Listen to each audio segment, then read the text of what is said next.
ओम नमो आदेश, सतनमो आदेश, गुरुजी को आदेश, नवनाथ चौऱ्यासी सिद्धो को आदेश. आता आपण आलेलो आहोत दक्ष यज्ञ कुंड, दक्ष महादेव मंदिर हरिद्वार येथे आहोत आपण. हे जे ठिकाण आहे हे अतिशय महत्वाचं ठिकाण आहे.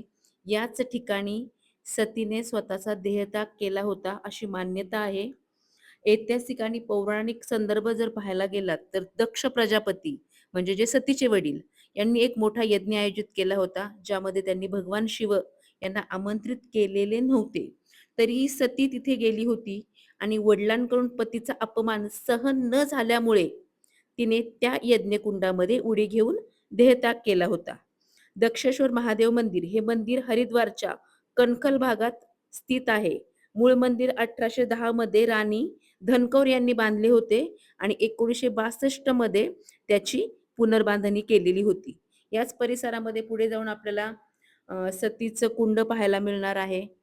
बरीच मंदिरं पण इथे आहेत आणि पुढे गेल्यानंतर तुम्हाला दुर्गा मातेचं मंदिर पाहायला मिळेल. तुम्हाला 10 महाविद्या मंदिर जे आहेत त्यांचं मंदिर पाहायला मिळेल.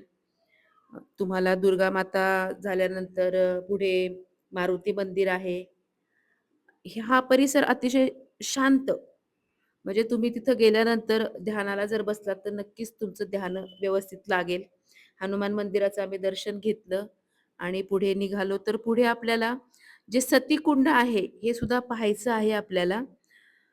तर सतीकुंडामध्ये हे जे ठिकाण आहे 52 शक्तिपीठा जे आहेत त्याचे उत्पत्तीचं स्थान मानलं जातं, की राजा दक्ष यांनी भव्य यज्ञाचं आयोजन केलं होतं आणि जिथे माता सतींनी अग्निकुंडात प्रवेश केला होता. भक्तांसाठी अत्यंत आदरणीय ठिकाण आहे. प्रार्थना, ध्यान साधना, मार्मिक विधीसाठी बरेच लोक इथे येतात आणि कुंडाचा परिसर शांत तर आहेच, पण इथे सकाळी साधारणपणे 6 ते दुपारी 12 पर्यंत आणि संध्याकाळी 5 ते 8 वेळापर्यंत दर्शनासाठी खुलं असतं. तर हे आहे सतीकुंड. आपण बघू शकता. इथे सतीकुंडाचं दर्शन आपल्याला खूप छान झालेलं आहे. इथे सतीने स्वतःचा देहत्याग केला होता आणि पुढे मातेची भव्य मूर्ती पण आहे. तर आम्ही इथलं दर्शन घेतलं. आपल्याला हा व्हिडिओ कसा वाटला हे कळवायला विसरू नका.